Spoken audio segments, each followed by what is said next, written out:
And after that, we were able to increase our local market instead of depending on external market or depending on the tourists. And after that, I got an opportunity to coordinate a World Bank program that was dealing with arid areas. And in that World Bank program where I was leading or was coordinating in West Pokot, we were dealing with communities. And basically, we are dealing with what's called community development approach, where the communities are the ones saying what they want. And what the community say is what we implement. And I think from that, I developed an experience on how to deal with communities, community mobilization, participatory approaches, and community participation, so that they're able to make sure the communities have a greater role, have a center role in developing their own needs, raising their own needs, and developing their own development agenda. And that community mobilization and what we call stakeholder mapping, I had the opportunity to map all the stakeholders so that we can work together to bring up, to make sure that there is, the communities are well endowed, the communities are well trained to participate in their own development. And I think that's a key area which I can bring to the commission, that community mobilization and participatory way of doing things to make sure that the communities are involved in what we are doing. But in the commission now, to make sure that the voters and other stakeholders are involved in what the commission does. In West Pokot also, I introduced camels, whereby there were no camels in that region, but because of the drought, the recurrent droughts, I decided that in order to have food, because people are dependent on this relief food, every year relief food. I said, no, we can't continue like this. Why don't we have drought-tolerant animals that are able to withstand those areas? And I introduced those camels, and today, if we go to that area, you find that the issue of relief is almost zero. People don't depend on relief because those camels, they can grow on, and they can do well on any environment. They are able to produce enough milk. They can also sell. Camels are very expensive. Today, one camel is almost more over 100,000. So they can also sell and still feed their families and educate their children. And along the way, also we had there was a program which we developed called National Agriculture and Livestock Extension Program. After I left the arid lands, I came to Nairobi. We developed extension of projects whereby we were using to carry out extension services. And along the way, I got an opportunity to be nominated as a member of Transition Authority. And in Transition Authority, we were dealing with facilitating transition to developed system of government. After the promulgation of our Constitution of 2010, the promulgation the Constitution created two levels of government: the national government and the county governments. The national government was the former central government. So we had an opportunity to transist this nation from that centralized system of government to the devolved system of government where we have today. And my thematic area at the Transition Authority is development of the financial system within the counties. I spearheaded development of the finance system in the counties. I spearheaded the treasuries, creation of treasuries in the counties, creation of financial systems in the counties, together with the National Treasury. I was a key lead person in those areas. So what I learned is that this was a new program. And using my knowledge on program management, I have had a lot of extensive experience on project management.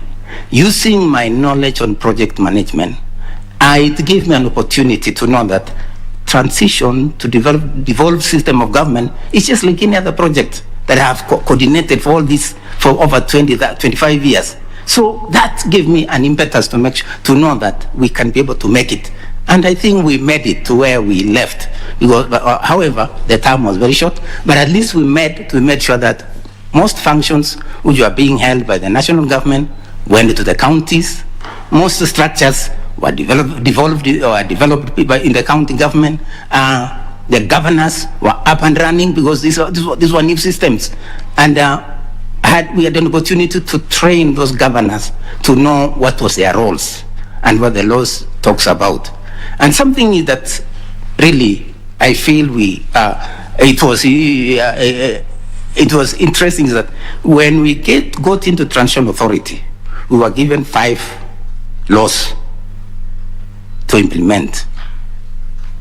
And developing those laws, translating those laws, and some of us are not lawyers, translating those laws until they are practically used by in the counties or in the government, was a big achievement that I feel as a person. That's what I've achieved. And the other thing that I feel that I've been able to bring to the Commission is the issue I've talked of public participation and community mobilization, which is critical in voter training and education. I also had an opportunity involved in the development of civic education manual. The civic education manual was training the communities or the citizens to know their rights. And it touched all aspects of the Constitution, from devolution, finance management, even legislation, elections, and all the parts of the Constitution. So I had an opportunity to be involved in that development of that manual that is currently being used in civic education in this country. So what I'm saying is that it was a great time in my life, an experience in my life that gave me a lot of interest in working with communities. And number 2, along the way, I've been involved in elections. I've been a presiding officer for the last, thank you, madam. I've been a presiding officer in most of these elections, starting with the Q14, the Mrolong of 1988, and I've seen our election grow up to where we are today, and that gives me an interest to serve in the electoral body. And finally, currently, we are working with communities in the Northeastern and Turkana as my livestock specialist in the project funded by World Bank, dealing with communities. I've been hosting refugees for the last 25 years and trying to integrate them. Some people became refugees and were Kenyans. That was one of the challenges we had. When refugees came to this country, the citizens felt that the refugees were being treated better than them, so they registered themselves as refugees. And today, the Ministry of Interior is working to reintegrate our Kenyans who registered themselves as refugees to become Kenyans. So we are working with those host communities to bring up their development agenda and to make sure that they are integrated. So the government is working towards integrating them. And Madam Chair, I've seen your name. And I think let me stop at that so that I can give time to the people. Maybe, Madam Chair, one thing is that I have experienced there is a lot of insecurity in those areas, but I have a lot of experience on dealing with insecurity in those northeastern areas. Okay. Thank you. Thank you so much, Mr. Mutet. You'll have an opportunity to share more as we ask you questions. I have a question for you. Are you a registered voter? Yes, I'm a registered voter. Mm-hmm. I voted the last election in a place called Kokwapelekwa Primary School, Leland Ward, Pokot South Constituency, West Pokot County. Thank you so much. I'll now request Mr. Morris Kimuli to ask you a few questions. Thank you very much, Madam Chair. Bwana Mutet. Yes, sir. I can see you have very high qualifications in pig production. That's This is a Master of Science. Yes. In pig production. Yes. There's a question I've always had in my mind. I don't know whether they taught you that in college. Which is the best way of cooking pork? The best way of cooking pork is frying. Just fry. Yeah. Hakuna maji? Hakuna maji. Usiweke maji. Usiweke maji. Lakini hiyo asomeshi kule. Wapi? Hiyo unajifunza huku kando kando tu. Hiyo wanasomesha. Wanasomesha kule. Wakati nilikuwa UK nilisomesha. There is another debate that we have been having, and now that you are an expert, and a public interview is also an opportunity to educate members of the public. Yes. You can now confirm that from an expert in animal production, the gizzard is a preserve of the male folk. You can confirm that? Among communities. In some communities in this country. Scientifically? No. Is there anything scientific? No, there is no scientific. Makes the gizzard a preserve of men? No, there is no scientific. Nothing? Yeah. Anyway, that was just a by the way. You know, as men, we like to believe that the gizzard is ours. I have seen that you have worked with pastoralist communities. Yes, most their defining nature is that most of them move from place to place in search of pasture and water for their livestock. If you become a commissioner, what do you think would be the best policy to put in place to ensure that pastoralist communities are integrated in our voting registration, and they can exercise their rights to vote? Bearing in mind that in Kenya, voting takes place on a single day. Thank you, Mr. Kimoli. Pastoralists, as you rightly put, they move from place to place in search of pasture and water. And regardless of the voting, regardless of the elections, they still move. Because their interest is to be sure that, to make sure that they have food. So election is like a secondary to their lifestyle. So what I feel as a specialist in that area, and now if I join the commission, what I feel is that we'll be able to develop a policy what can allow what you call mobile voting system. Because they stay in one place and they move as a team, as a group, such that even if they were registered in a particular area, they still move to another area. So it is, if we can develop a policy that we have a mobile voting system, such that we get to know where the people currently are, so that we can move to where they are. And we'll be able to encourage them to make sure they vote. That the voting gadgets and the voting day becomes a polling center, that place where they are. And then, but it requires a policy with involvement of all stakeholders, so that there is no stakeholder that will feel the polling station has moved. But those areas, we get the stakeholders, the people there, the leaders and everybody else to understand why the Electoral Commission is doing that. You know that our system of elections is based on electoral units. Yes. And they are delimited. Yes. So if pastoralists move from one electoral unit into the next, how do you deal with that? If they move to the next, depending on where they were registered, which electoral unit were they registered? So if they were registered in one particular electoral unit, the same people, even if they are voting, for example, if they are registered in here, this is, I don't know, this is Stare, and they move to Westlands, it's the same people whom we registered here in Stare, that polling station, and they have moved to a polling somewhere in Westland, so you can still move the gadget and they register to that place. So that as they vote for that particular electoral area where they were registered. But as I said, it requires a lot of policy shift and understanding and participation. Now, you have said you've been involved in the electoral process for quite a number of years. Yes. Do you know the practical situation now? How do pastoralist communities exercise their rights to vote as we speak today?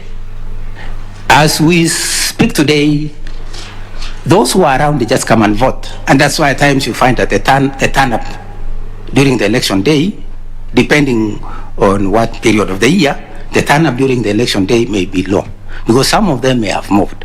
So it's only those who are registered in particular polling center or polling station that will come in those areas and vote. So the challenge is that you'll find that if half of them have moved to yes. When I look at your CV on your achievements, you said at number 7, and it is in bold, which means that you gave it some level of significance.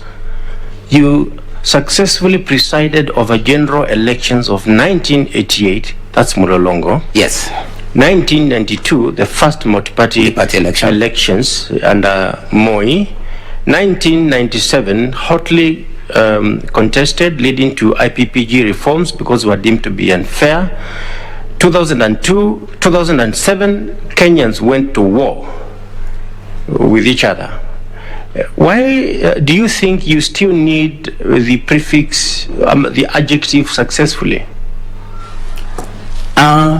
Because I was a presiding officer, and my polling station where I was, there were no challenges. There was nothing that came out of my polling station or irregularities that came out of that polling station, because I was in charge of that polling station, and the voting was smooth.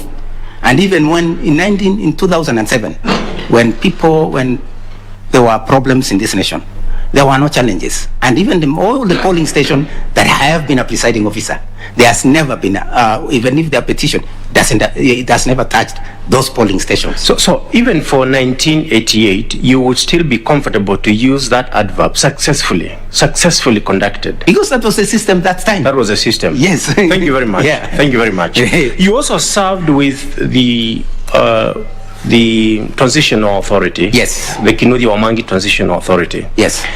And do you know the body that took over the functions of the Transitional Authority after you finished your work? Yes, I know the body. There is a body called IGRTC in the Governmental Relations Technical Committee. It's under the Intergovernmental Relations Act. Yes. And it creates a committee under Section 12B. 12B. Now, it deals with relationships between the national government and the county government, the devolved units. Yes. Do you think, now being acquainted with this system, do you think there is an entry point for collaboration between IEBC and the regime and IGR? They are stakeholders. The IGRTC can be stakeholders of the IEBC because they have they have a depository knowledge of the county government, or the relationship between the national government and the county government. So, as a stakeholder, there are still things which they can add value to the work of IEBC. Like one, and IGRTC, which is a committee, they have a closer relations with the county governments. They may know this, I don't know how to put it, but they know they are closer relations with the county governors, and they are able to also to assist the commission in reaching out to some of those areas which are not able to be reached. Reaching out. Yes. Now, when devolution came, it also came with new administrative units. Yes. Do you know some of the new administrative units that came with devolution? Administrative. Yes, they came up with what we call village administrative units. Mm-hmm. They came up with the ward administrative units and sub-county and administrative units. Yes. Anything else? Pardon? Anything else? Anything else with what came with devolution? Yes. Administrative units. Administrative units? Yes. No, those are the ones which are stated in the law. So how do these administrative units overlap with electoral units? Most of the county government administrative units follow the electoral units, because we have the ward administrator which is under the county government, and it's a ward as it's an electoral unit. We have the sub-county, which the ward as an administrative unit is in the sub-county in the counties. It's an administrative unit. The ward is an electoral unit. In the administration, it's called what? It's ward. It's ward. Yes, ward. What is a village? A village is a place or the smallest area. Is it an electoral unit? No. It's not an electoral unit. Not an electoral unit. Then from the ward? We have the constituency, which is equivalent to a sub-county. Is equivalent to a sub-county? Yes. Okay. That's okay, you are right. Now, what happens if the office of a governor falls vacant? If the office of a governor falls vacant, the deputy governor takes over. The deputy governor takes over? Yes. What of circumstances where the vacancy is created because the election of the governor has been nullified by a court of law? No, when the election of the governor is nullified by the court of law, the deputy governor also ceases to be elected because they are in the same unit, they are in the same paper. The deputy governor and the governor himself. If it is nullified by court of law, that they all go. The person who will take over is the Speaker of the County Assembly. Yes. For 60 days. And what happens when a seat in Parliament is declared vacant? When a seat is declared vacant by the Speaker, a writ is written to the chairman of IEBC to make sure that to declare the seat and organize by-elections. In an election, you would normally have number 1 and number 2. Yes. Don't you think it would be more efficient financially and logistically to just take the next person who was number 2 if the seat is declared vacant? If he resigns or dies, can you just, instead of going for a by-election, can you just go for the next guy? No, because elections is the people exercise their will. And when they elected me as number 1, they had trust in me, not the second person who became number 2. So the best thing is to allow them again to go and elect their person who they trust. Yes, because if they wanted this number 2, they could have elected him. But are you aware that there are some countries that do not do by-elections? Maybe I'm not aware. You're not aware? Yes. Thank you very much, Madam Chair. Asante sana. Thank you so much, Mr. Kimuli. I'll request Dr. F.S. Abdallah to ask you some questions, Simeon. Thank you, Madam Chair. Mr. Mutet. Yes, sir. I was prepared to talk to you or to have a conversation on electoral matters and IBC and all that. But hearing you talk this morning with all the passion you have on animals and how to cook them and all that, I decided that you allow me to have a conversation on the animal husbandry first. Right, then we go to the other matters. Okay. Thank you. Now, Mr. Mutet, this conversation, of course, in no way I'm trying to say that you did not qualify to apply or you don't qualify to be the next commissioner of IBC, right? I'm just having this a conversation to start with so we can learn and all of us in Kenya can learn, and then we go to that, because you showed a lot of passions. Now, tell me, Mr. Mutet, are you aware that the revival of KMC and the KDF? Yes, I'm aware. Right. Yes. Are you also aware that the government of Kenya has intentions of putting another abattoir in Lamu and in all other counties? There are many abattoirs coming up in many counties. Yeah. So there's a lot of potential in revamping and modernizing the abattoirs, and where your expertise will be needed quite, maybe you'll be in demand in the next year or so, right? Mr. Mutet, please educate us. Is it true that our cows or our livestock, which normally used to be taken to KMC, I'm referring to KMC because that was the famous one, was between 120 to 150 kilos? I mean, there was no feeding lots being developed in this country for many years. Thank you very much, Ms. Dr. Abdallah, for that question. Our cattle, mainly earlier on, especially when KMC was functioning well, most of them came from these ASAL areas. And most of the cattle in ASAL areas are indigenous. They don't grow much. So you may be right to say that they were between 150, 180, maximum could have even been 200. That is dead weight. Okay.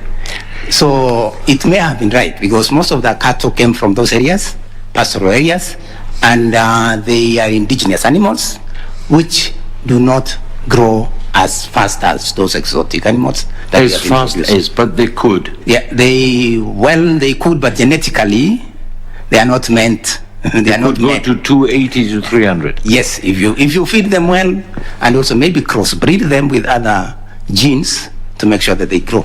And also having the feeding loads right to the facilities, yeah, right would facilities, help. Yes. Like the one who is supposed to be Bachuma and all that. And is it, I've been made to believe that the cattle in Turkey are between 340 to 400 kilos?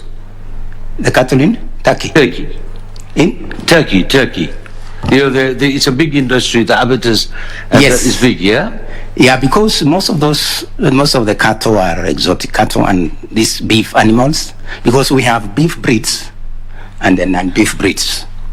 So when we have the actual beef breeds, like Aberdeen Angus, Hereford, and Blackhead, so you find that those animals are big.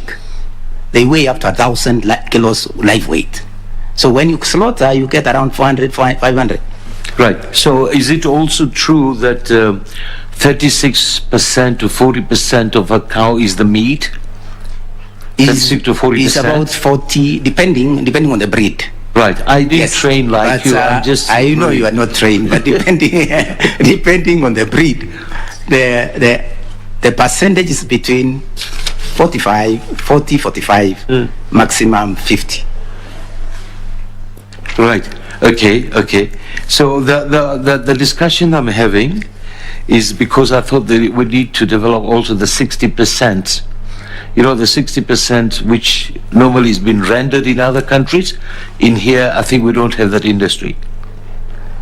Yeah, we can still develop up to between 55 to 60%, because generally there's a maximum that you can develop to. Because because the more you develop, even the cow, the meat, also the other waste, the other offals also increase. So you find that the ratio still may remain the same. Right. Okay, thank you for that knowledge. Now, Mr. Pkatey, the IEBC, right? Where does the commissions get its funds from? The primary source of commission fund is the government, is the government being budgeted through the National Treasury and Parliament. So that's the primary source of funding. But they can also get funding from other sources like development partners. For example, when we interacted with them when I was in the International Authority, some development partners, especially UNDP, were funding the IEBC, and those development partners, they only fund specific activity of the Commission. For example, they can fund voter education as an activity of the Commission. Right, so under the Act, the funds of the Commission may consist of any grants, gifts, donations, or other endowment given to the Commission. How, in your view, can the Commission safeguard its independence when it receives funding in the form of gifts, donation, or other endowments? One of the areas that the Commission can be able to safeguard their independence, they had created what we call IEBC Fund, and such that to be able to keep your independence, all the funds should come into one source. So that even if it is UNDP who brought it, it is the government who brought it, they are put in one particular basket so that it is used as IEBC funds. And in that, there is no particular person who will take credit for the funding of IEBC. Because if a particular person takes credit for this funding, it can easily influence the activities of the IEBC. But if the funds are put in a basket of so many partners, there will be no particular person who can be able to say, because they may not know how much I gave, how much so and so gave, and that will be able to safeguard the independence so that they are able to manage their resources as IEBC. Right, that funding, that basket is already there, and it's called the Independent Electoral and Boundaries Commission Fund. Yes. Right. Now, who administers this fund? Who administers this fund? The CEO of the commission is the one in charge of the funds, because he's the accounting officer. Is the funds of the IEBC subject to audit by the Auditor General? Yes, because it's a public fund. They get the money from public, so they are subjected to the audit by the Auditor General. And when is this supposed to be done? The auditing? Yes. When is the IEBC finished their part and goes to the Auditor General? Of course, after every financial year, which ends in June, auditing starts immediately. In most cases, it starts around August, September, after they have developed what's called after they have submitted the finance statement to the Auditor General, and they come and audit. Every 3 months after? After? 3 months after the yes, financial 3 months year. after the financial year. But this year they have started early. Because they need the funds. Thank you very much, Mr. Pkiyach. Thank you, Madam Chair. Thank you. Thank you so much, Dr. F.S. Abdallah. I'll now request Mr. Gideon Solonka to ask some questions. Thank you.